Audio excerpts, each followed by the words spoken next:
Big moves are happening around the valley. It's one of those, the Arizona Cardinals going up. The NFC West Power Rankings. We go pound for pound across the division. Cards versus Rams, Seahawks, and Niners, Johnny Venerable. Yeah, the Cardinals done enough this offseason to close the gap, which means postseason, are they one and done like years prior?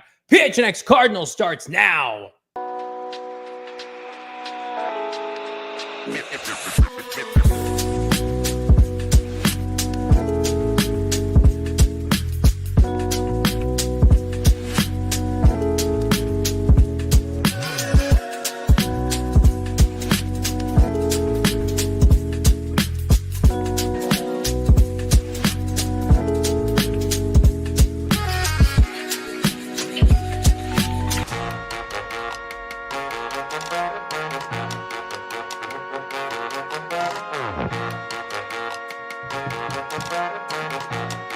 Hey, welcome in. Live from Studio K, presented by our friends at Circle K. It's the PHNX Cardinals podcast, your premier #1 Arizona Cardinal podcast. Like and subscribe. Leave us a 5-star wherever you get your programming. I'm Johnny Venerable. He's Bo Brack. Noah behind the mic. Yes, we are going to talk Kevin Durant today, but that's later on in the program. This network does other things, by the way, including talk shop about our favorite football team here in the desert. It's the Arizona Cardinals, Bo Brack. Some would say the team of the valley, right? I think that's very accurate. That has captured the hearts of every Valley sports fan. Yes, we're talking about the Arizona Cardinals, who are on the up and up. And we're sickos. We can't help ourselves. We need to give ourselves the podium when it comes to one Katie exiting. But of course, as he exits, we say hello to everybody out there. How about Shaft? What time did Shaft check in the chat this morning?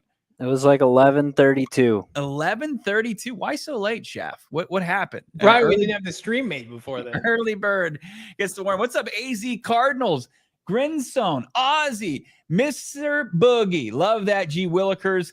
Ozzy, I said that, right? Jules Felix. How about Chubby? Love that. Chubby stacks. That's great, especially when you're in the Bet 365 streets. You want a nice chubby stack. Yeah. Bonnie Brockable. Yo, what's going on? Killer Rex. Jacob, I see you. Robert, how we doing? I hope everybody had a great weekend as we get into this week. A full slate of shows. And we say this a lot, but we mean it this time. A banger of a podcast today. A loaded one. Lots of stuff to get to. We thought it'd be apropos time to break down every position unit in the NFC West. And we're going to do it in a nice, tidy bow here on a Monday episode of PHNX Cardinals. And Bo, Cardinals, we broke it down. We gave our synopsis, position group, synopsis by synopsis here. They've made some strides. How much strides remains to be seen. We're going to let everybody in the chat give their 2 cents as well, pertaining to, do we have the Cardinals too high, too low? And we're going to take inventory of every position unit. We're going to lay it out there, and then we're going to decide collectively, is this a playoff team within the landscape of the NFC West? And I think I'd be remiss if we didn't start with the most important position in pro sports, that being the quarterback, Bo Brack. That's right. You got to have consistency from that position, and that plays a lot into our criteria when we broke down the NFC West power rankings as far as the signal callers go. And there's been a little bit of turnover in the division. We said goodbye, farewell to Geno Smith. And as Cardinals fans, you have to say, don't let the door hit you on the way out, because he was, undefeated against the Redbirds during his tenure. And you'd like to see that change. And you bring in a guy in Sam Darnold who was seeing ghosts in the playoff game at State Farm Stadium. But let's take a look at how we ranked them up. We'll provide, obviously, the audio for you. But we can't get away from Matthew Stafford. He's the guy in the division with a ring. Got it done back in, 2021 for the Rams. Him, along with the game wrecker, war daddy, that is Aaron Donald. But Stafford and Cooper Kupp, way back when, they were able to connect enough to put out Joe Burrow and the Bengals. And Stafford, when he's on, he continues, I think, to be the top signal caller in the division. That's what gets us to number 2, where I think the Cardinals quarterback Kyler Murray resides over guys like Sam Darnold and Brock Purdy. Again, this isn't resume. This isn't where you were drafted. This is about who would we take entering 2025. Well, I'm sorry. Kyler Murray, unequivocally, in my opinion, is better than Brock Purdy and Sam Darnold. Sam Darnold had a career year with maybe the best offensive skill group in the NFL last year, and then proceeded to wet the bed in the playoffs, right? People want to hold Kyler Murray's outing against the Rams against him. Sam Darnold did the exact same thing. And then you talk about Brock Purdy, who had the most stacked roster in the history of the NFC, in my opinion, a couple of years ago. 2 Pro Bowl receivers, a Pro Bowl running back, the best left tackle, the best tight end. It's like, I'm sorry, give me Kyler Murray over Brock Purdy. I don't think that's a hot take. And then Matthew Stafford is ingratiated into this number 1 spot until somebody takes it from him or he opts to retire. Like, Kyler Murray had better statistics than Stafford last year, but Stafford's ability to pick that team up off of, I think they were 1-4 kind of graveyard where I put them in the ground and rally at the end of the year. Now they've got an exceptional defense. We'll talk about the supporting cast, but Stafford almost, took out Philadelphia by himself in the postseason last year, I believe in the divisional round. So to me, he deserves the benefit of the doubt, rightfully so, but I would take, as would Bo, K1 number 2 in the division. I think that Stafford has obviously a full resume of doing it several different ways, obviously doing a lot with very little during his Detroit tenure, and then obviously being blessed by an embarrassment of riches at times, and then sometimes just having one weapon at times with Cooper Kupp or Puka, just showing when he needs to clutch up, he clutches up and gets it done, and nearly kind of pulls a rabbit out of his hat against Philly last year in the divisional round, which nobody anticipated. But you're right. I mean, statistically, it wasn't pretty, but he seems to come through when the Rams need a big play. And a lot of times, Johnny, driving the ball down the field and making those throws, sometimes playing the quarterback position, like you could be a game manager until your number's called upon to make a throw in a game. And Stafford has shown several times that he can make those clutch throws. So Stafford won. Getting to the bottom of this list, right? I mean, I think Sam Darnold, who we have third, just signed with the Seahawks, coming off a pretty impressive regular season, leading the Vikings to a 14-win season, but also benefited, much like Brock Purdy, a season removed from a ton of talent around him in the playmaking department. I think like Aaron Jones was fine in the backfield, but when you look at his receivers from Justin Jefferson to Jordan Addison emerging to TJ Hawkinson getting healthy and a decent offensive line, you saw that he could just kind of spread the ball around, and he had the quarterback whisper that is Kevin O'Connell, and he benefited from it, but there's not a resume of consistency there. This guy was nearly out of the league. So until he does it and puts together back-to-back seasons, I think the floor for Kyler Murray has proven to be higher right now than a guy like Sam Darnold and then Brock Purdy. Like, I know he's got gaudy numbers, 31 touchdowns in 2023. He led the Niners or he was part of a Niners team that made it to the Super Bowl.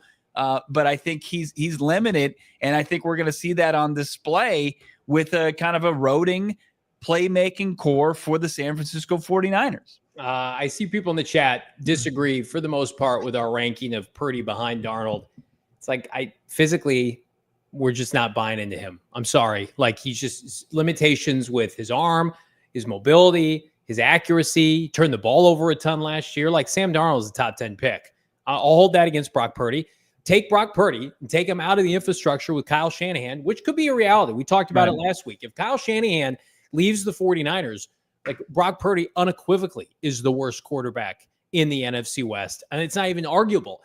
You're telling me this year you're buying Brock Purdy with Juwan Jennings and Ricky Pearsall and an aging George Kittle? He'll be fine. Give me Sam Darnold and Jackson Smith and Jigba over that with a better defense, and a head coach that won 10 games last year. So it's a coin flip, though. I mean, we're split hairs at this point. Like, I think they're in the same category.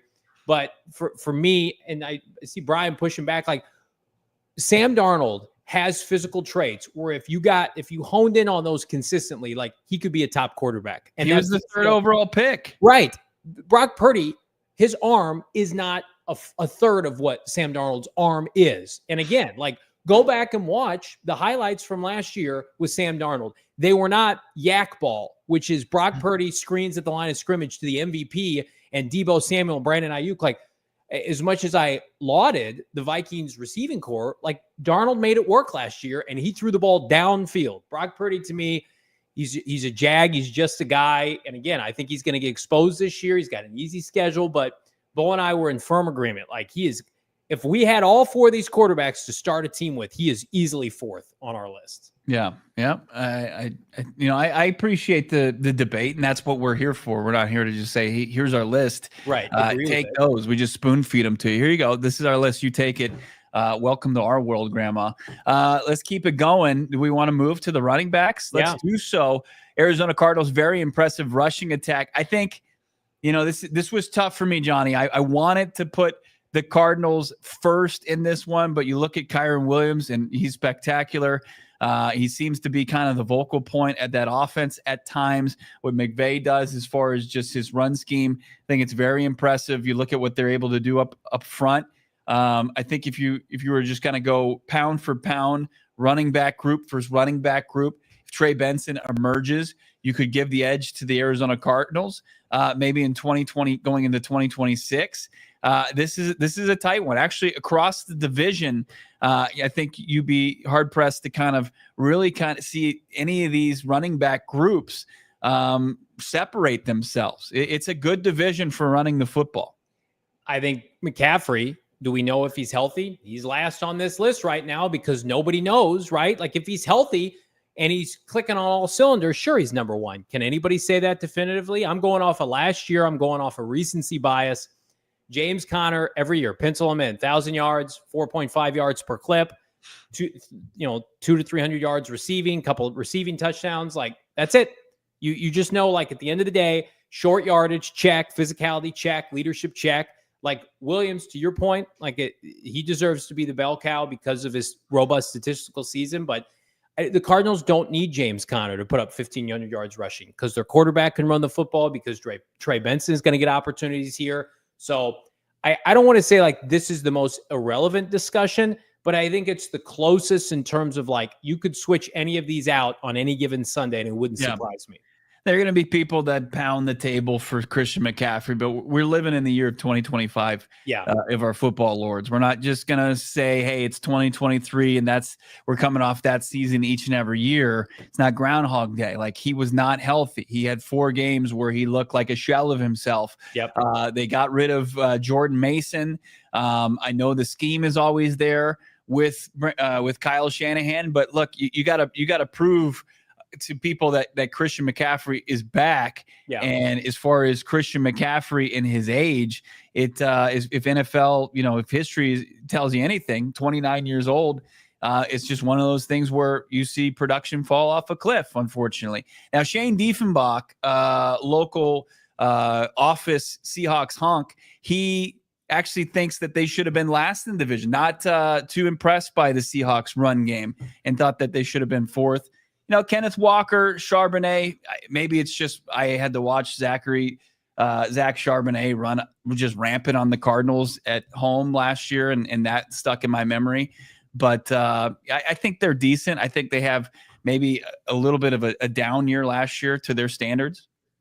I'm a big Kenneth Walker guy. I think he's a special player when healthy, and I think you add in, like, they got Zabel at the end of the 20s this year. They've got, 2 really talented tackles. I know we're not talking about running back versus O-line, but I think it's just very similar to the Cardinals. Like, it's embedded in their DNA. And I think like Sam Darnold has to have a run game. So they get that. So, but again, like this is the group I have probably the least conviction on, just because like James Conner, like no one's sitting here expecting him to be NFL MVP Christian McCaffrey or 1,500 yards. It's just like, just rush for 1,000 yards and get 8 to 10 touchdowns every year. And he does that for you. So I know a lot of people are saying he should be number one. Like Williams last year he carried their offense at the end of last year. Stafford made the big throws, but he's got the pedigree now where he ran well in the postseason, and he's young. He's the youngest of the group. So I would give him the benefit. Like James, he's done it consistently. He's done it in back-to-back seasons where, you've got a guy that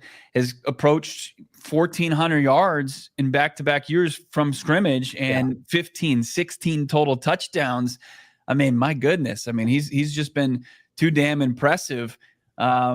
I see like Jalen Blair's got it ranked there. He's got Cardinals, Seattle, San Francisco, Rams. But like you said, man, I mean, it's whatever you like. What's your preferred taste? You like Dr. Pepper or you like Coca-Cola? I mean, Kyron Kerwin, whatever his name is, Mr. Kerwin Williams was a Cardinals great. Kerwin Williams. Kyron Williams has 31 total touchdowns in 2 seasons. Like it's pretty good. That's going to be hard to beat. Let's keep things moving. Let's talk wide receiver, which is a little bit more polarizing because I think every group has issues and blind spots. Let's start with the LA Rams by default because they have the best overall receiver in Puka Nacua. And then they added Devontae Adams this offseason. Like as much as like I poo-poo Devontae Adams because I think he's washed, like he will benefit, working with Sean McVay and vice versa. He will be I think the best number 2 that with respect to an aging Cooper Kupp, we'll get to him in a second, that Puka Nacua has played with. So again, like they have a 1A, 1B at number 1 wide receiver. Then you go to Seattle. I don't love the Cooper Kupp signing. I think it's kind of ridiculous because their best receiver plays underneath, and that's where Cooper Kupp plays, how that's going to work out. But Jackson Smith-Njigba beat the Cardinals by himself offensively last year in the game up in Seattle. He's a big-time playmaker. I think he's the second best receiver in the division. I know they gutted Metcalf and Tyler Lockett. Lockett's been washed. Metcalf they got to pick for. I don't love this group, but for the sake of not being a homer, Bo, I can't sit here and put the Cardinals above either of those teams based off potential for Marv. Like, I think if Marv has the year we expect him to have, they're at least going to jump Seattle, and we're all really big fans of Michael Wilson. But, I mean, like, Jackson Smith-Njigba, Puka Nacua have proven it before many times in certain instances. So, and then you've got San Francisco slumming it at the back end. And 49ers fans have spilled their Chardonnay. They are outraged. They can't believe it that we've got them another ranking bottom of the division. But like the Cardinals, they've got the most projectable. Yeah. But also the thing about this is Marvin Harrison Jr. is only part of the equation. Like you need guys to emerge. Like MHJ popping in year 2 will take this thing a long way, maybe even as high as 2, but can it get you to the top of the division? No, you need a Michael Wilson pop year as well, or like emergence where he really shows that he is a full-fledged 2, where we look at this. I think the 2 top teams as we have them ranked now as, the Rams with Devontae and Puka, and then a wash Cooper Kupp, and I hear you fully on that. I didn't see anything that told me he's going to go back home to his home state of Washington and refind it. I think he's more so the guy that looked very washed last season than he was the guy that was the Triple Crown winner a couple seasons ago. Yeah. But he's a proven commodity that you can say, hey, this guy's done it before in the NFL, and him next to JSN. And then they make a move in the draft too. Then Seattle gets somebody decent. Well, they brought in MVS. That's fine. Torrey Horton, I guess you could say, out of Colorado State was interesting. And then you got San Francisco. You're going to it's going to be a tough to sell me on this. If you had a healthy and non-feuding Brandon Ayuk, I would feel a lot better about this. But as it stands right now, like their receiving core is Jawan Jennings and Ricky Pearsall. Not good enough. And then they took the kid out of U of A in like mid-round last year. What was that kid's Jacob name? Cowing, yeah. Fine, whatever. To me, it's like all those rumors, or the faux aggregators on Twitter saying that Terry McLaurin is going to go to San Francisco and they're going to trade Ayuk straight up. Like in no world is that happening. Brandon Ayuk is not healthy. Brandon Ayuk, they immediately regretted that contract right when they signed it. They would have moved him. They should have moved him last offseason to Pittsburgh. And they'd love a redo. Shanahan basically came out, John Lynch basically came out and said, we would love a redo on this. Right. So He's crashing out on a daily basis on Instagram. Like he posted another cryptic message today. He'll be, once he's cleared, maybe he plays this year, he'll be released and or traded next offseason. And again, Ricky Pearsall, they used a top 40 pick on him. Good luck with that. They hit on Debo and Ayuk and Kittle and McCaffrey. And I doubt we'll see anything in our adult life of that foursome of players that you could argue top 5 at their position. So to me, very, very achievable for the Cardinals to make a huge jump in this group beginning in 2026. We just got to see the Ayuk posts. No, I haven't seen it. He posted This was one of the aggregate accounts that picked it up. He says they were talking about trading me while I was off Percocets and muscle relaxers and peeing in a cup by my bed. Couldn't walk for 10 weeks. Ain't nobody trading for me. Laughing face emoji, skull emoji. Nice franchise. Nice franchise. It's how you operate. I think they'll try to play nice publicly until he's healthy, and then they'll ship him out of town. So, Noah, did you have a comment on the Ayuk post? Yeah, it reminds me of a certain someone that recently just got shipped out of town, actually, a little bit. Oh, geez, what was his name? Kevin something? Kevin Durant? A certain basketball player. Okay, he can't help himself from hitting the social media streets. There's our wide receiver rankings. And look, if Ayuk comes back and he's going to be a good teammate and he's going to be fully healthy, that helps them tremendously. But there's a lot of variables that go in here where I think, more national pundits and analysts are willing to just say, hey, they're back. Why would you question San Francisco? Like Christian McCaffrey, I got to believe he's healthy, and Brandon Ayuk's going to return to form in 2023 form. It's like, that's not how the NFL usually works. Sorry, friends, move on. Let's jump into, you want to do a little tight end action where we can see the Arizona Cardinals pick up their first win atop the rankings. And of course, it's led by sweet baby Trey McBride. I don't think this is arguable. I know George Kittle is going to the Hall of Fame, statistically had a better season based on touchdowns. We talk about the tight end room, Elijah Higgins, our boy, my boy, Tip Ryman. You just rounded out. Never did what I expect to see the day that the Cardinals have one of the best tight end rooms in the NFL, but here we are, Football Lords 2023. Or excuse me, June 23rd, 2025, not 2023. So the Cardinals dominate. Kittle's still George Kittle. They've talked about trading him in years prior. Will this be the year if the Niners start slow? Will they move off of him? And then you got, a bunch of Jags like Higbee and et cetera in the LA Rams. And then the Seattle Seahawks. Can anybody name me their starting tight end? Survey says Noah Fant. Noah Fant still hanging around Seattle with one touchdown last year, 500 yards. Again, nobody is terrible in the division. There's just a huge gap because, I mean, Trey McBride and George Kittle are the top two tight ends in the NFL, and then there's everybody else. Yeah, I mean, you love what's going on in San Francisco or Los Angeles. You're one of your new favorite players in the division. Oh, that's right, Turd Ferguson. I forgot about it. Right. Terrence Turd Ferguson now residing in LA. There he is. Look at that. There's tight end 3 for the division, the second round pick, top pick for the Rams. Man, he looks great. I hope that we don't have to use this again, especially if he doesn't murder the Cardinals for multiple touchdowns this year. But this is a gem left by Damon Dog. Yeah.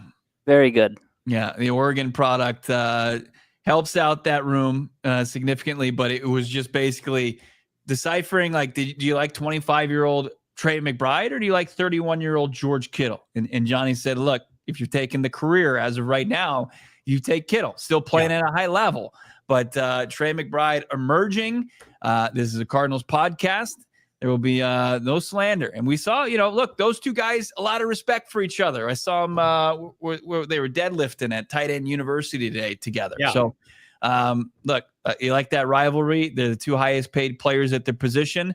And we're giving the edge to 111 catch Trey McBride.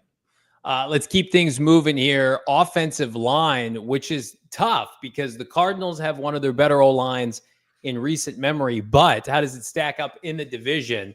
We're going to go with the LA Rams number 1. They have Steve Avila, stud. The Cardinals should have drafted him. Havenstein, Kevin Dotson at right guard, Shelton the center. And then, their left tackle is probably their diciest proposition. They're signing DJ Humphries as a free agent. So everything but left tackle looks pretty golden for the Rams. But again, I think Seattle on any given Sunday could boast a good offensive line. Trent Williams is the biggest kind of ticking time bomb for San Francisco. He literally makes their unit passable or a huge undertaking for them to overcome. So again, I think the Arizona Cardinals on paper have the surest bet to just come into this season and produce. But the highest end is the LA Rams. And then you've got Seattle, who's the ultimate wild card. I'm not going to pencil in the kid from North Dakota State is like some stud until we watch him play. No, I think that there's the most concerns about the Seahawks offensive line by far. And they were the team that if they were going to make a risky play and take an interior offensive line just by necessity to boost that group, they were the team in the division. San Francisco, look, if Trent Williams is healthy and playing at a high clip at 37 years old, he's the most elite tackle in the division. No doubt about it. Like that, there's no questions about it. But outside of him, they're just going to rely on scheme with Shanahan. And as Johnny pointed out, there's a lot invested, and especially in the interior of the Rams line, and Eric Jackson, who's facing blood clots in his arm. He's somebody that I think is very reliable when healthy at left tackle. But as you mentioned, they're bringing in the former Cardinal, DJ Humphrey. So I think Cardinals, the floor very high, the ceiling maybe a little bit lower, but the consistency has been there the last 2 seasons. So I think it's good enough to put them at 2. So that is the offensive rankings for the Arizona Cardinals and the rest of the NFC West. And I think, the Cardinals, they didn't dominate any singular unit outside, Bo, of tight end, but they weren't a disaster or firmly in last place like some of these other teams. And again, recency bias at hand with San Francisco. Like, we don't trust their skill players this year. We don't trust their quarterback. Like, the Cardinals need to keep the train on the tracks, quarterback, and especially pass catchers. They'll be just fine because we know what to expect with tight end, running back, and offensive line. Yeah. And the one thing that you don't want to hang your hat on, and you don't want to die by this, but you can say this, I think probably the group in the division that has the most potential. Like, potential can be lethal, right? But if the Cardinals are able to, as we talked about Marv, tap into that potential, this is a team that could skyrocket up divisional rankings. Yeah, absolutely. Like, again, Kyler Murray could be number 1 if this team wins the NFC West and plays well. Of course he could. Marvin Harrison Jr. could lead a receiving core renovation or, reactivation, if you will, for 2025. Everybody's just kind of waiting with bated breath. What do you think of our ratings? And what do you think about the defensive side of the ball? That draws our attention to that right after this. It's coming up, PHNX Cardinals. So fired up here on a football Monday, fired up by our presenting sponsor. It's our friends at Circle K. Again, check out their promotions now. How about $1 medium iced coffee? Let me repeat that. Go to Circle K, get $1 medium iced coffee. How about 2 for $13 Pepsi or Mountain Dew 15-pack or 12-pack at Gatorade? That's a steal. Fuel up 5 times, save 50 cents per gallon. How about the Meal Matrix deal? And again, the deal is equipped with 3 offers. Number 3, $3 meal deal. You get a hot dog or a Tornado, Frito-Lay chips, Polar Pop. You're ready to roll. What about the $4 meal deal? Breakfast Sammy, hash browns. Again, you get a Bang energy drink, a C4 or a medium coffee or Polar Pop.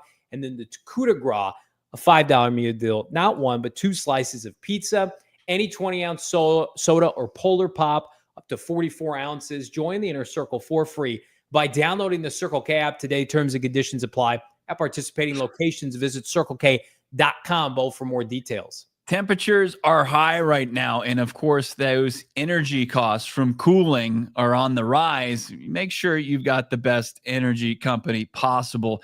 APS, they've got you set up for your cooling and heating. Of course, the summer here, it's time to get smart about savings. Best way to do that, smart thermostat. You haven't gotten there, you're still using like one of those old school thermostats. Like, I appreciate that. Very vintage, but let's get into the day and age that we live in. And then we got smart thermostats out there, and you can get one as low as $0.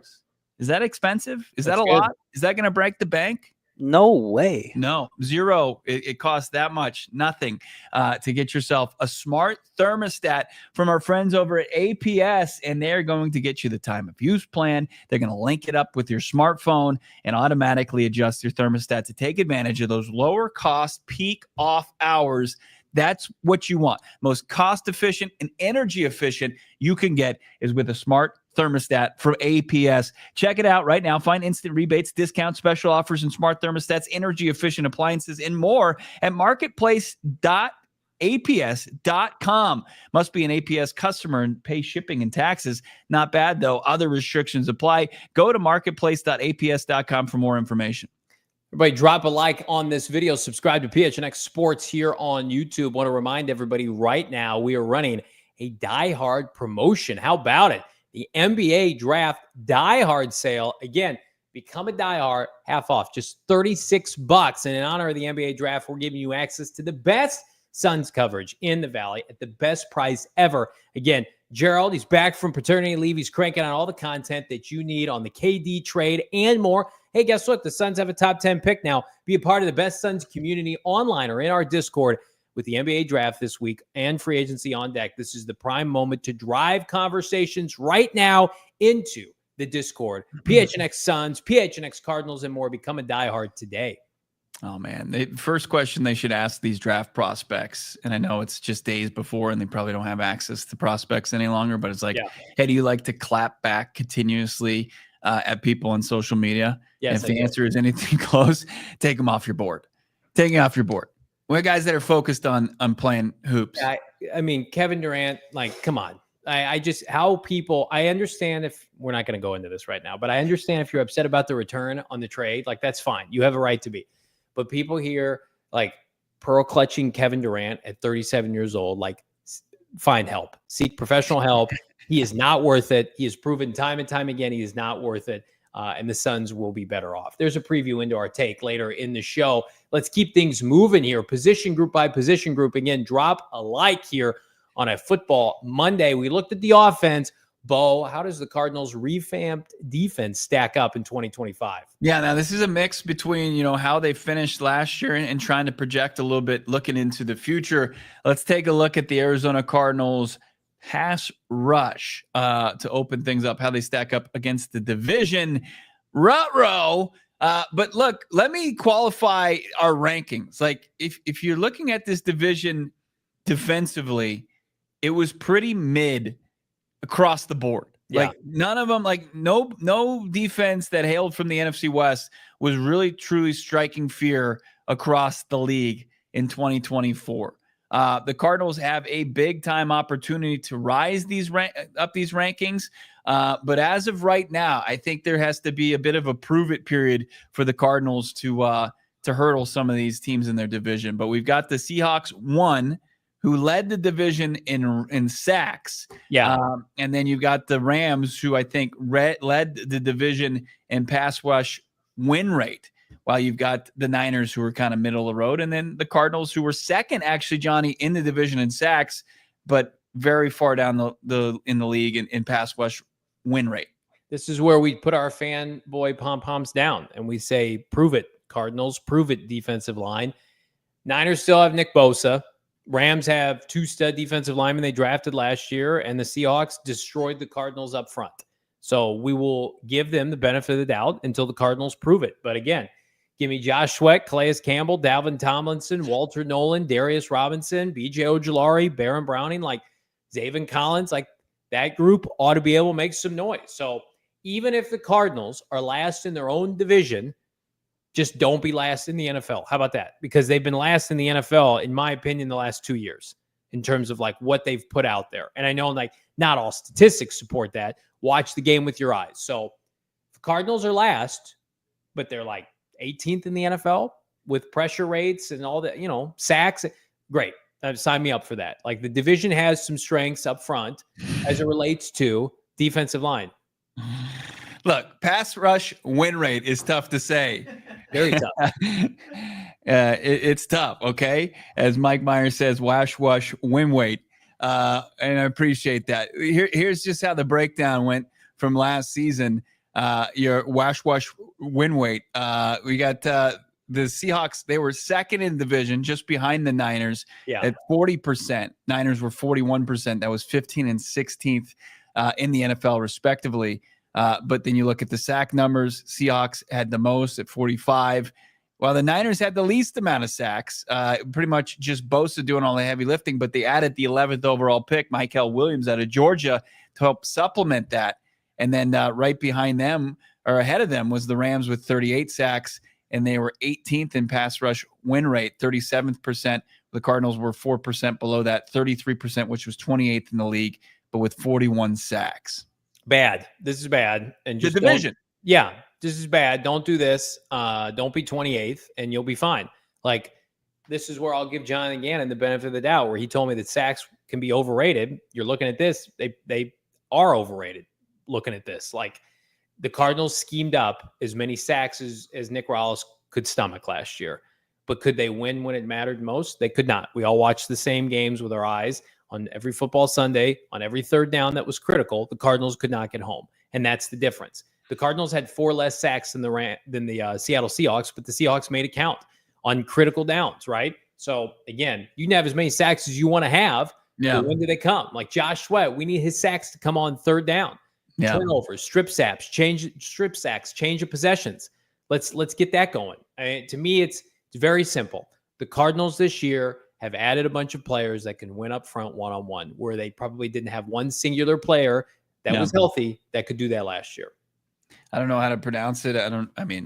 But is it? I'm just going to imagine that the J is silent. Labala. The rush word was killing Bo. It was out for blood. It was not going to be stopped. It was just going to put a bunch of marbles in my mouth, and I couldn't get through it. But I appreciate y'all. Let's move to as far as the run defense, which the Cardinals struggled mightily with to start the season. But the final 6 games of the season, they were actually really good. Yeah. How do they stack up going into 2025? Well, we look at a division where there wasn't too impressive performances from rush defenses in the league either. We got the Seattle Seahawks. Statistically, they were the best in the division. Nothing's really changed. To tell us otherwise. Rams number 2, Cardinals 3, and then the Niners were god awful against the run last year. And adding Williams from Georgia in the first round isn't going to be a big difference maker. And you can't sell me on a pair of day 2, day 3 rookies in the defensive line either. That's going to change that for the Niners. To me, it comes down to the Seahawks and the LA Rams have proven entities at tackle. The Cardinals do too, but it's their first year. Calais was second best in run prevention last year, or run stopping, for defensive linemen. Dalvin Tomlinson's been doing that forever. So again, I think we're giving the benefit of the doubt to the players that have done it year in and year out for the Seattle Seahawks and the LA Rams. And then San Francisco has the worst set of defensive tackles in the division by a large stretch. Again, I think the people that are overvaluing the Niners aren't looking at, they're just assuming well, they're good, right? They've got Javon Hargraves. They do not. They've got DeForest Buckner. No. What about Armstead? Gone. All these players that we've come to know, their defensive tackle group stinks. It's terrible. And I thought they overdrafted Alfred Collins in the second round from Texas.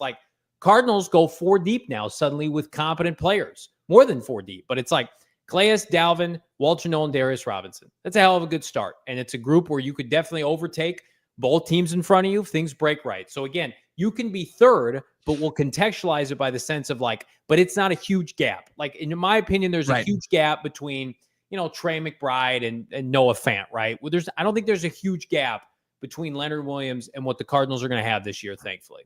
I like CJ West out of Indiana, but he's not going to be a big difference maker for San Francisco right away. And you're right. I think that the Cardinals have the most upside.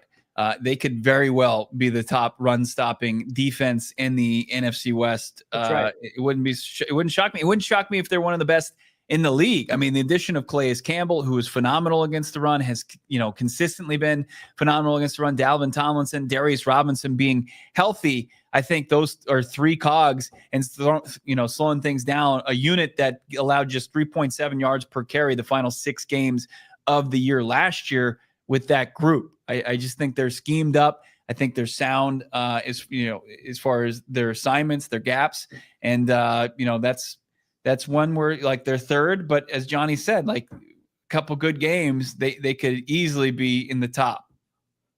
Yeah, it's the position group more so than edge rusher with the most promise this year, boom or bust, right? Even more so than wide receiver. You open the checkbook and the draft for an influx of talent at this position. And it's a position that Jonathan Gannon knows how to sculpt and mold into studs. I mean, Dante Stills has been their only moldable piece. And now you get Darius fully healthy and Walter Nolen. Sign me up for that.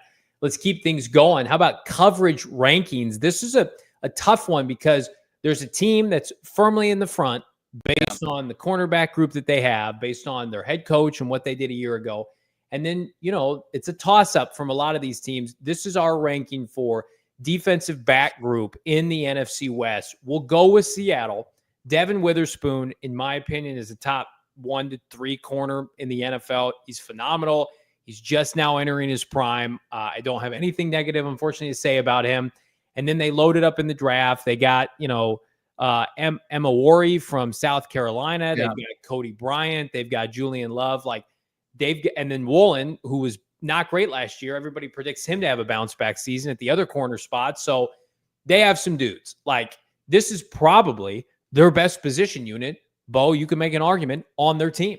Well, yeah, they hit on Nolen, late in the draft, and he emerged his rookie year, maybe took a step back, and then Witherspoon, they used the top 5 pick on, and then used, as you mentioned, they take the big, toolsy player out of South Carolina to add to that defensive secondary. And I think that, they deserve the top spot right now. And then I think the Cardinals, statistically, this is one where we're going to, take a leap of faith here. There's been a heavy investment for the Arizona Cardinals, the 3 drafts that Monty Austinford's been a part of, and they go out, they get Garrett Williams, who's criminally underrated, and that's not going to be the first and only time you hear that today in the slot. They use 2 second-round picks in back-to-back drafts on Max Melton and then Will Johnson. And you've got, a heavy investment there, plus Jalen Thompson hopefully being bouncing back from an injured year. Budda Baker, I think, is going to get more opportunities in coverage. And then Rabbit Taylor Demerson, who we're going to get to talk to tomorrow at the facility. I really like how this secondary projects for the Arizona Cardinals. And as it stands right now, I think 2 is lofty based off performance, but I think that's where we're going to kind of flex our us doing the podcast. Well, yeah, right. In our show. I mean, Niner fans, Seahawk fans, Ram fans know who Will Johnson is. Max Melton was a top 50 pick last year. Garrett Williams should be a Pro Bowler. Budda Baker is Budda Baker. And then they've got Jalen Thompson, who's been a good player, and Taylor Demerson, who we predict to be a star. I mean, the pieces are there. And I'm sorry, I'm looking at, let's start with the Rams depth chart. Outside of Akila Witherspoon, Cameron Curl, Quentin Lake, right? I don't love the pieces there. Darius Williams is fine. And then San Francisco, you lose Tre'Davious Ward and Ufunga, it's game over for me. You're not getting the benefit of the doubt. And they had to let those players leave because of extenuating circumstances. I don't know, paying Brock Purdy $60 million or $50, whatever they paid him. So 2 of your better defensive backs walked out the door. I don't know if any of these groups are terrible, but the Cardinals have 2 top 50 corners that they've drafted. They've got a defensive back, Savant, as a head coach. They've got a Hall of Fame safety, and then they've got a stud slot corner. They are firm number 2, in my opinion. Again, Seattle gets the benefit of the doubt. They've got the guys. They've got the dogs. I mean, hell, that safety they took this year is not even going to start for them right away. Yeah. Cardinals, there's a common theme with a lot of these where it's Cardinals may not have the best position group, but they're close enough behind in the second or third slot where it's things break right. They're right there. And that's a really good place for them to be because most of the talent we're talking about is young. Well, and in the NFL, people forget this far too much, how things change from year to year, and that young, talented players usually emerge more so than older players.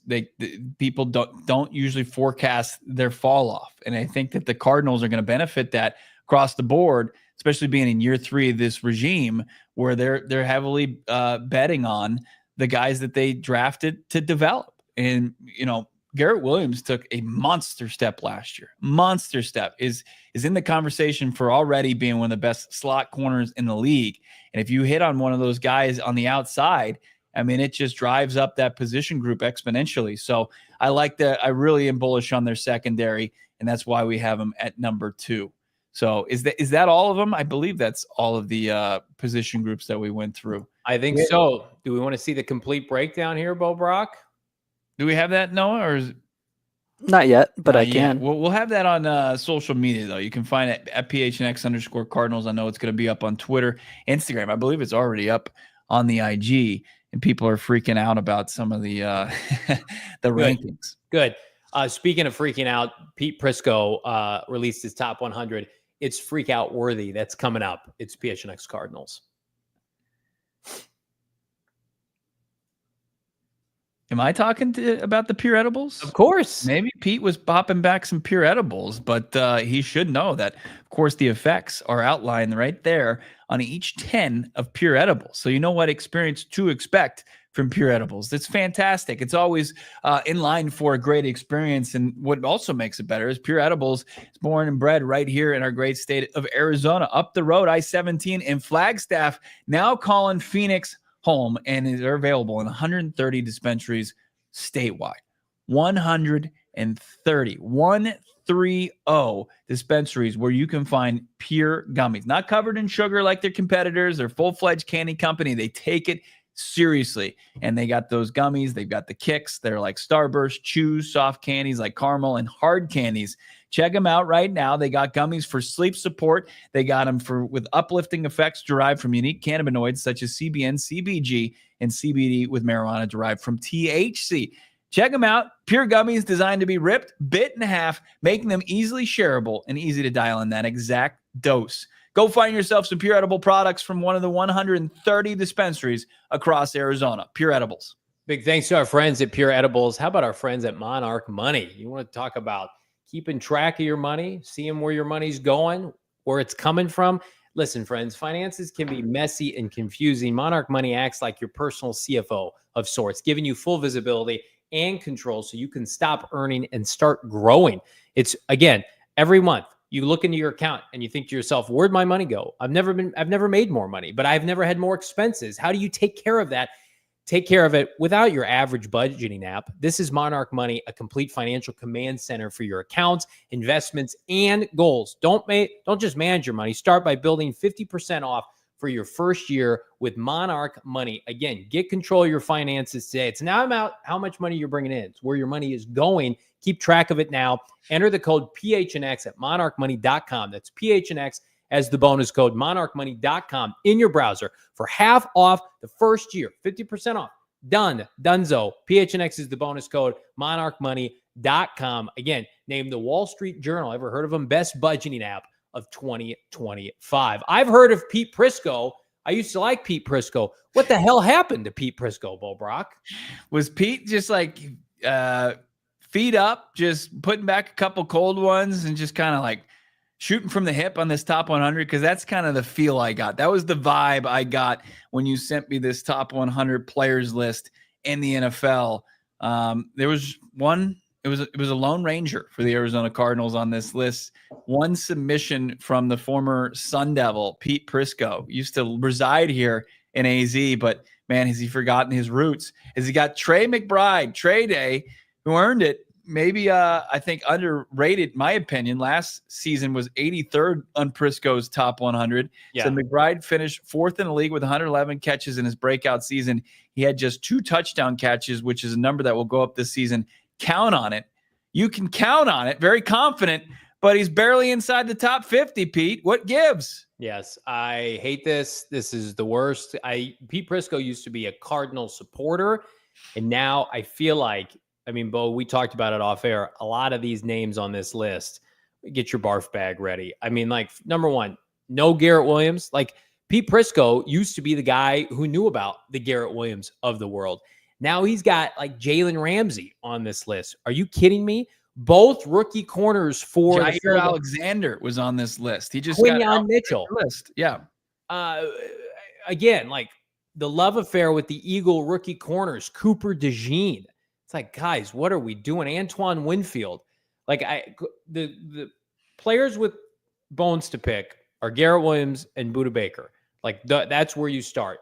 Then like I honestly think like Paris Johnson Jr. should be on this list of like ascending players. Like he should be between like 80 to 100, in my opinion. Like you look at some of these guys that are listed toward the end of this list, and it's just like, come on. What I think Deion Dawkins, Tyler Smith. You're telling me you'd have Tyler Smith for the Cowboys over Paris Johnson Jr.? No way. Most egregious to me was seeing Lad McConkey there. Just continues to be salt in the wound of the Marvin Harrison rookie season. And it's just like, what would you realistically take Ladd McConkey and say he's a better football player than Marvin Harrison. Yeah, I mean, but that's when you just look at the offensive play caller for the Cardinals and you're just like, you did this. You made me endure this for an entire offseason. Fix it now. It's like I look at my kids. I'm like, clean this mess up now. Fix this mess now. I don't want to be sitting here in 2026 talking about Marv's usage. So he's besmirched and belittled on Pete Prisco's breakdown at CBSSports.com. Like, in what world should that be allowed to happen? And I think they've gotten the message because they didn't do a damn thing on offense this offseason, but that is embarrassing. 4th overall pick, and everybody's like, yeah, it's a usage problem. All the advanced metrics and the breakdowns from Benjamin Solak, he's like, he was made out to fail by his play caller. I would take that as a personal offense and want to remedy it ASAP, or it's my ass. James Conner, I think, has done enough and been so consistent especially the last 2 seasons, and then like just kind of give the nod to Bucky Irving on this list over him. We made that case against PFF's running back rankings. Sure, like Bucky had a fantastic rookie season. He was a splash out of Oregon, and it was fantastic. But give me, James Conner, who's shown that he can do it over and over again. That's something that you see flashes in the pan across this league all the time, but guys that do it consistently are few and far between. Garrett Williams is getting back to him, 6th overall corner, according to Pro Football Focus, who also criminally rated him and ranked him 22nd, even with their own rankings saying that. 3rd overall in coverage, 2nd for slot corners, but continues to be disrespected and overlooked as a top 100 top player in this league. This reeks of a guy who used to do his homework, who unfortunately is playing the hits of guys who are on national TV and in the post, just because guys make the playoffs, this is a quarterback head coach league. Let's not, penalize the Garrett Williams of the world because the Cardinals haven't made the playoffs since 2021. And I fear like that's going to potentially hold Budda Baker back when he's eventually named as eligible for Canton, Ohio in the Pro Football Hall of Fame. Like Pete Prisco used to do a nice job not underlining that. And now it's like, hey, let's just play the hits on guys that I watch every year in the playoffs. Right. Like, I'm sorry. Like, I wish the Cardinals had a culture of winning. Hopefully that starts this year. But Garrett Williams is one of the best cornerbacks in the NFL. Deserves to be on this list. To your point, James Conner. Let's contextualize here. Just because they're not wearing, a green G on their helmet or whatever color it is, or in Kansas City, let's not overrate. I mean, who's Trent McDuffie? Trent McDuffie is not as good as Garrett Williams. Didn't have as good a year last year as Garrett Williams. No. Everybody, I love Trent McDuffie. It's because you watch him every year play on a stud team that's on national TV every Sunday. That's part of it. And that's part of the frustration with the Cardinals being disrespected nationally, because unfortunately it gets lumped into lists and value and extensions and Pro Bowls. And like, it's not all play, and it should be, which is unfortunate. Yeah, I just think that when you look at this, like the Cardinals at the very least have to have 4 next year. Like undeniably, 4 guys, top 100. Like when you reach it, and Marvin Harrison Jr. is no doubt about one of those guys to join Trey McBride and Garrett Williams. And then if Marvin Harrison Jr. makes the top 100, Kyler Murray will absolutely make the top 100 as well. Yeah, because if he's hitting Trey McBride, top 100 player, and Marvin Harrison Jr., that are, if Pete Prisco is acknowledging it, the rest of the league and the national pundits and analysts are going to acknowledge it. Then I think Kyler Murray will not sneak in. He'll crash this party. The Cardinals have a tight end on this list and only a tight end, but they are repped more so coming up at tight end Bo Brack. This is the annual university, if you will, camp for tight ends of note in the NFL, led by one George Kittle. In the past, the Cardinals have had no attendees. This year, they've got 3. Let's take a look at them. And of course, a lot of names on this list this year, but the top 3 in the Cardinals tight end room all repped in 2025, Bo. Look at that. Trey McBride all the way down the final row there. Looks like he's, 5th from the left? Yep. There's sweet baby Trey. And then if you're looking for Tip Ryman, you can find him here, 2nd row, all the way on the right. There's Tip. Look at Tip, bird denier. And then you've got Higgy Bear. He's second from the top, just 2 in. You got Elijah Higgins there. So the Cardinals' entire tight end room, as Trey McBride told us, he was inviting his guys to come join him at Tight End University here, the prestigious camp that happens this time of year all the time, the 2025 class. This is something that is another sign of times changing here in the desert. An overlooked position for far too long, no longer the case. You know who's smiling as a proud parent back home or in the stands during graduation? Drew Petzing. Drew Petzing's in the stands at the graduation of Tight End U, and he's saying, those are my guys. I'm so proud of you. And in the meantime, his wide receivers are being held back, and they're not allowed to graduate, and they're not on the dean's list. Time to spend less time with your tight ends, right? Favorite and 1 kids, and spend a little bit more time with your wide receivers, Drew, please. You're right. He just and also, how about former PHNX personality in there, Jalen Conyers, getting the invite as a rookie. Love to see that. Yeah, it's awesome. Just a colleague of ours, just one and the same as Johnny, myself, and Noah. We're basically the exact same. We're brothers. We're basically, we look the same. We have the same physical traits. Absolutely. Drop a like on this video. The time has come here on a football Monday. It was a robust weekend in the NBA. Finals are done, and yet a trade in the desert sparked ridicule throughout the course of the NBA, and that's because Kevin Durant is gone, Bo, and we broke it down in great detail. We didn't, but our peers at PHNX Suns have been doing it for the last 24 to 48 hours. Check them out. Gerald, Espo, Steven, Eric. Flex was on last night. Great to see Flex back. And then the content at gophnx.com. So no one asked us to give us our opinion, but we're going to do that anyway here at the end of the show. Right now, I dropped a little tweet yesterday. I'm sure everybody saw it here.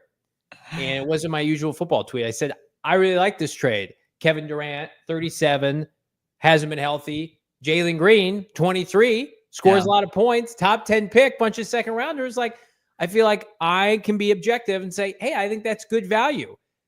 Suns fans did not agree with me, Bo. So I'm putting you on the spot. What did you think of the Kevin Durant trade and the return for the Suns? It was a little thin as far as the return. I'm not a big Jalen Green guy, even though our guy Gerald Bourguet reporting that he believes Jalen Green is not just going to be a piece that is flipped. He plays into the Cardinals' the Suns' future. But look, I'm all for moving on from Kevin Durant. I mean, this was just not going to work here in the Valley of the Sun. You're delaying the inevitable, and just try to maximize your assets. And I think the time had passed to really do that, and to get in return maybe 2 potential tradable assets, and Dylan Brooks, known for his defensive prowess, and Jalen Green as a guy, former 2nd overall pick, and getting a top 10 pick. It's fine. It's not what you wanted after, that fateful day in February where we were all celebrating KD coming in the Valley. It was great. But, seeing his reaction, trying to pin it like Suns fans didn't want him here. Suns fans that, quote unquote, didn't want him here were just being realistic. They wanted to move forward. And it's far too often and too many stops for KD where he's sitting there and it's somebody else's fault that it didn't work in his previous destination. Kevin has no self-awareness. And we joke a lot on this show and we throw shade at people, and they're likely good people, like on the surface. Like Kevin Durant has no self-awareness. He hasn't. And now that his skills are depreciating and he's missing time, like he's less valuable. He's 37 years old. This is where a podcast throughout the current iteration with Bo and I, we only know rebuild. And we know depreciating value, and we know not to overvalue assets because they flip on a dime. I threw out yesterday, this franchise cut. We went from, we're going to get a 2nd round pick. Jordan Schultz joined us at the combine for DeAndre Hopkins to, they just cut him. They just couldn't find a taker for his money, and they said, bye. Right. And he's jumped around team to team since then, hasn't been a great player since then. It's like Kevin Durant's 37 years old. Sure, was he better than what you had, sans Devin Booker? Of course, but what are you winning? You're not winning anything. They won 36 games this year. They were a disaster the last 2 years. Yeah. So it's just, you went for it, which you should, which 100% was the right decision. It didn't work out, And now you have to pick yourself up as a franchise and move ahead. But like Brian Windhorst on local, NBA, ESPN, whatever it was, basically said like Kevin Durant was torpedoing better deals and forced his way to Houston. It's just like, then how can anybody be mad at what they did? Like there's no love lost between you and Matt Ishbia, but like if Kevin Durant was, and that's why I love the NFL, because players aren't dictating SHIT here. Yeah. That's just what happens. We're going into overtime, by the way, as this conversation continues, as we rip Kevin Durant. But yeah, that's just the beauty of the NFL versus the NBA. Kevin Durant was going to make this deal on his own. Yeah, it's you have to ask yourself, was he going to be was he currently being a part of the solution for the Phoenix Suns, or he wasn't the problem, right? You saw the statistics, you see what you thought you knew Kevin Durant to be throughout his career, but at 37 years old, realistically, were you going to be able to build around this guy and put yourself in a position after just the wheels falling off this previous season where they didn't even make the play-in, that they were going to figure it out roster-wise to do enough to get to where they wanted to go. Now, like Kevin Durant moving on, you can say that's addition by subtraction, but Ishbia and crew, Brian Gregory, they all have a lot to do as far as team building goes. And there's a long way to go. Like you can be lukewarm on these pieces and what they can maybe do to help you get your roster where it was 3 years ago, but there is such a huge gap still to where they have to go. But I think that this is the right move organizationally for the team, and especially here in the rapid reaction. It's just like I thought that the Valley embraced Kevin Durant as much as they possibly could. And like, you're not always going to hear positive things throughout, especially when the team struggles. But to have to feel like you needed to answer to it, and then also take all that negativity and say, overall, they wanted me out. It's like, no, they didn't want you out. They wanted to see you succeed here, and they just realized it wasn't going to happen. Love this, Brian. And again, people can be fans of whomever they want, but like they were getting worse. And like, I think about Kevin Durant is going after people today. He's been traded. He's going after people today in this market, Gambo, on Twitter in responses. Like, could you imagine like you're a reporter or you're, Joe Blow in the media, and you're just putting out information. The trade is done. The players moved on, and the players on social media actively responding. Like could you imagine if Kyler Murray was traded from this franchise and Bo and I tweeted out Kyler Murray's like winning percentage while he was here, just something that you couldn't argue, and he's a member of the Houston Texans or whomever, do you think Kyler Murray would give two you-know-whats and respond to us? No. But Kyler Murray has a life, and he's got transparency, and he's got objectivity. I know a lot of people don't believe that, but he does. Kevin Durant is on social media every 2 seconds responding to people. Like, I'm sorry, you will never be a number one alpha on any team. He was carried to 2 championships by Steph Curry, who is an alpha. I mean, I love the trade when they made it, and I thought it would work out, and it didn't. Yeah. You need to move on ASAP. They should have traded him at the deadline. Yeah, they should have, but they listened to him too much. He didn't want to go to Golden State, right? And he's sitting there, and he's having say as far as what trade package they get in return. Like that's where you say like those continue to be red flags for me as far as this organization moves forward. It's just like you can't get him out of here. Player empowerment's one thing, and you want that, but you don't want it to that extent. You need to do what's best for the organization, get the best trade package in return. And, it's just the new guy who's talking about alignment and all this. It's like, well, you were more so dead set on really kind of keeping Kevin Durant happy as he exited a failed, tenure with the franchise. And again, people rip on Ishbia, and he's certainly not been perfect. I would rather have an ownership that goes for it, and he went for it, and it didn't work out. Yeah. And so they need to reevaluate. They literally tried to put together like a big three when big threes are dead and extinct in the NBA. It's just unfortunate. You have to be ahead of the times and find out what the next new trend is and get younger and athletic and more exciting, and a team that people like the Suns were unwatchable last year and probably the most disliked Suns team of my adult life. And people are like, run it, Noah, right? You produce that show every day. And people are like, run it back with Kevin Durant. No, get what you can, cut your losses and move on. Yeah. It's like you got a house and it's got problems in it. And it's like, oh, but the foyer is great. Or it's got a great location. Okay, lean on that in your photos, realtor.com, sell that puppy and move on before the mold takes over. That's what you have to do. Yeah. Now you got to fix the Bradley Beal issue, and reports coming out that they're going to outright release him or buy him out of his contract if they don't get a deal. It's just like, well, why would an NBA team give anything of value in return for a player that could be had for not having to give up any assets? I was watching the finals game 7 last night, and the Thunder took it home, and I did see. Listening to Sam Presti, their general manager, he said some things, and I'm like, man, that sounds very similar to a lot of what's being said in the Cardinals building, where they talk about the youth of that roster. It's the second youngest team to win an NBA Finals, like dating back to the 70s when the Trailblazers did it. And, Presti said, he was talking to Scott Van Pelt, like this quote, like, age is a number, but maturity is a characteristic. And I think a guy like Presti has a very good ability to identify that. When you hear guys like SGA talk, Jalen Williams, who's a Valley native, I think Gannon and Monty Ossenfort also have a great ability in identifying that, and are doing kind of their own version. Obviously not stockpiling first-round picks. Presti's done that unlike anybody across all of sports, but they are doing a very good job in stockpiling young talent. And it was nice to think like, hey, the Suns don't have that, but maybe the Cardinals have that, in their respective league. Cardinals are a winning season and a playoff berth away from owning this town indefinitely, putting a stranglehold. And again, Kyler will turn around a lot of people's perception by making a playoff run. I know that's easier said than done, but they have the most juice unequivocally on anybody. Unfortunately, the Coyotes are gone.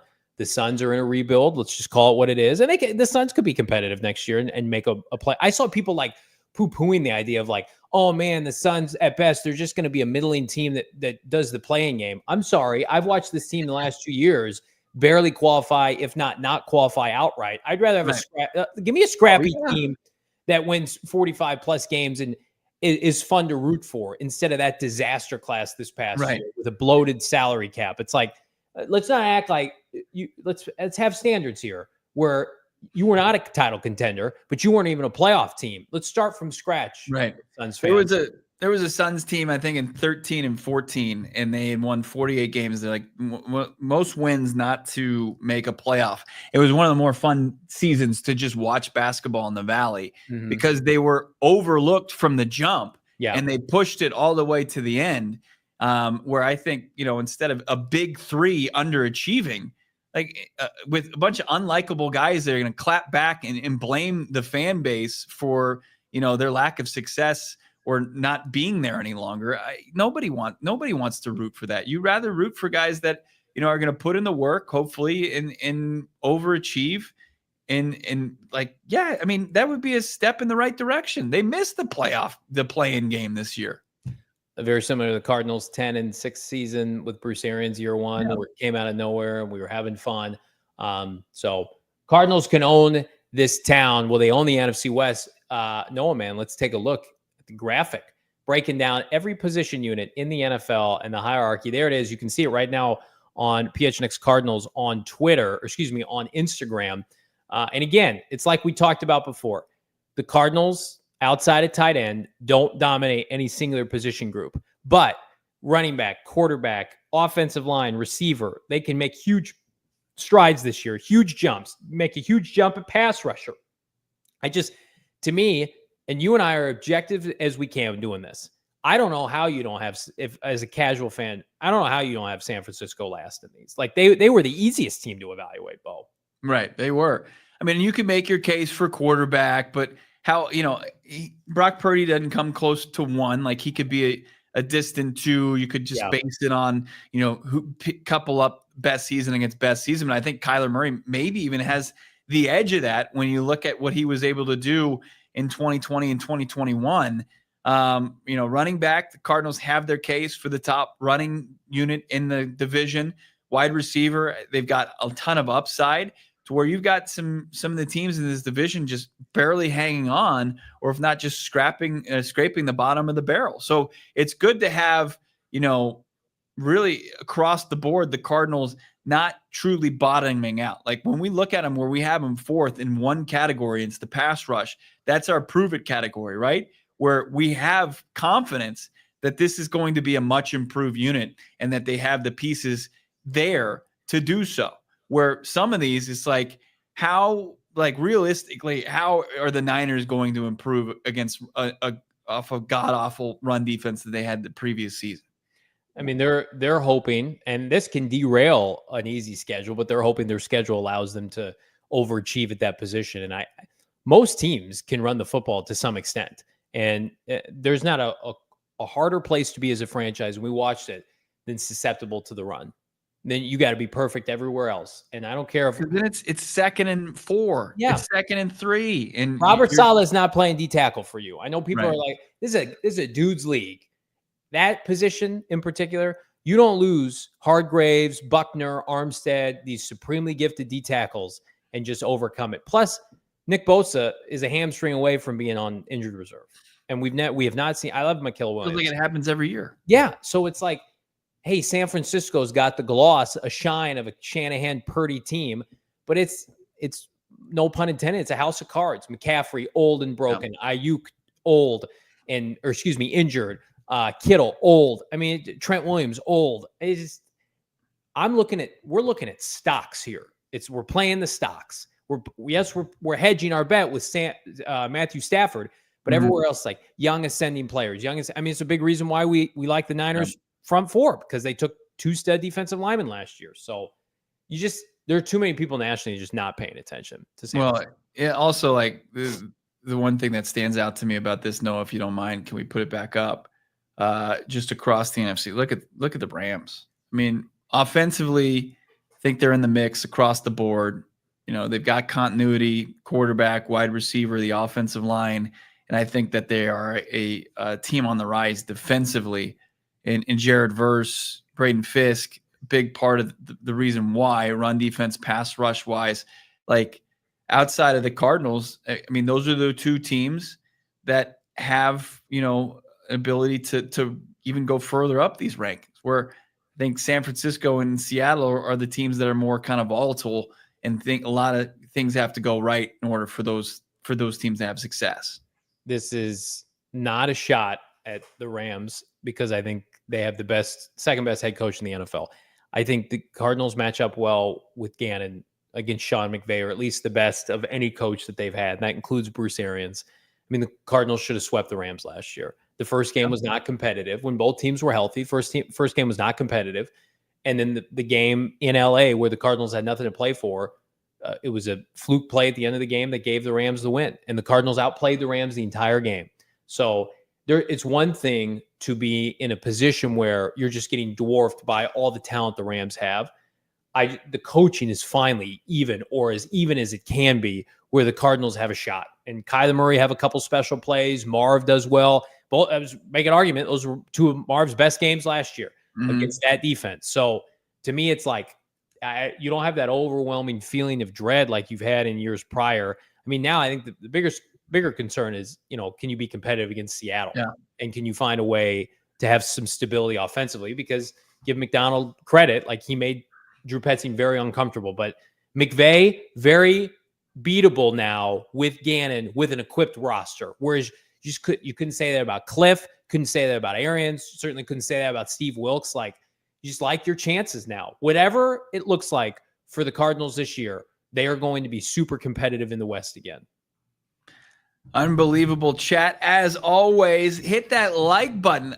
We're light on likes. Under 100, it does wonders, especially this time of year when it's a little slow as far as just NFL and news and stuff like that. So any like you can give us, we appreciate it. Goes a long way, gets us in front of more eyes and ears. We also have a diehard sale going on as, the NBA draft is coming up on Wednesday.